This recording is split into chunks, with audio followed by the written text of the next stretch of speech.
Sveiki, draugi! Ieskatāmies nedaudz vēsturē un apskatāmies, kādas jautājumus mēs uzdevām Šleceram un jautājumu par krīzi. Nu ko, pāris fakti ir nākuši klajā un laiks apskatīties. ASV finanšu tirgus līdzīgi kā 2008. gadā. Viņš kritīs rudenī vai ziemā? Vai notiks brīnums, viņi nekritīs? Varētu arī nekrist. Okay. Tirgus jau ir kritis. Iespējams, ka mēs to uzzināsim oktobrī. Es domāju, ka tas būs ziemā. Angliski saka, good choice. Nu ko, tagad apskatīsimies, ko tad prasīja, kas notiek Latvijā vadītājs. Jā, skatāmies. Jūs redzat vai neredzat, ka šeit ir interešu konflikts jūsu partijas vadītājiem? Jo viņam uzņēmumi speciāli pagājos cauri 24. gadu pārskati publiski, bet ja pastāst 22., 23., 24. gadu pārskatus, ja, tur ļoti daudz ir gadi un uzņēmumi ar mīnusiem šajos gados, gan visai Rīga Port Grupa saimniecībai, gan arī pārvadātājiem Baltijas tranzīta. Tātad, vai tas nav interešu konflikts? Ir vai nav interešu konflikts, ir cits jautājums, ne? Bet lielākais jautājums, vai būs krīze? Un izrādās,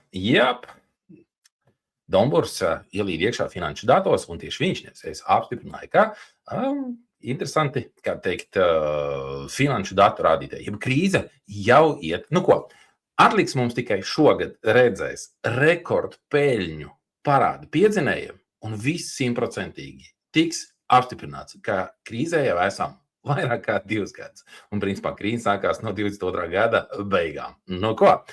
Bet tikai tagad vēl maziņš komentārs, ko es arī teicu. Brīvvalsts TV. Laika, ceļš politikā un pārējais ir tīrākās feodālisma izpausmes. Ja mēs šeit dzīvojam un varam maksāt, mums ir jāņem.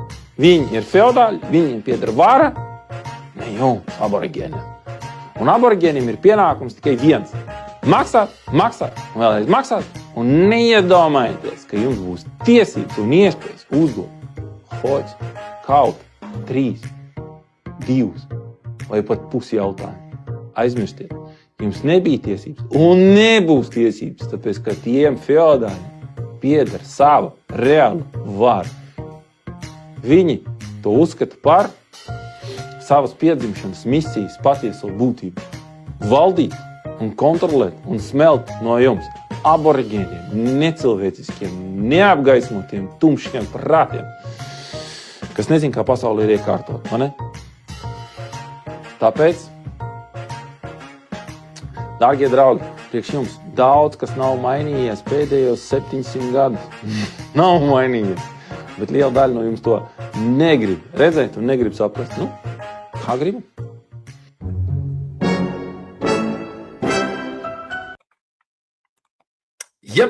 Kā teikt, pēdējos 700 gadus nekas nemainījās.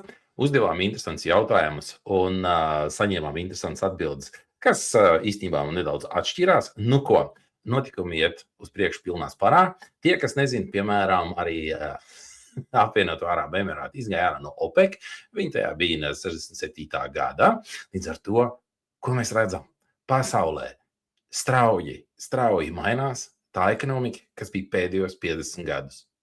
Līdz ar to izdariet secinājums paši. Es par to brīdināju un jautājums jau uzdevu 22. gadā. Bet jūs ziniet, ka Latvijā jautājums uzdots iteju aizliegts.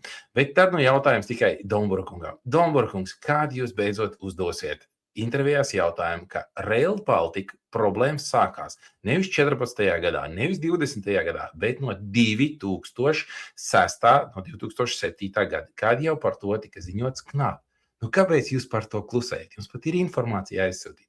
Nu ko, liekat laikus, dalieties, šerojiet, ko tie, kam gribās uzzināt, kas jūs sagaida priekšā ekonomiskajā krīzē un tā tālāk, sūtiet savus datus un tiekamies konsultācijā. Nu ko, liekam laikus un dalamies. Čau!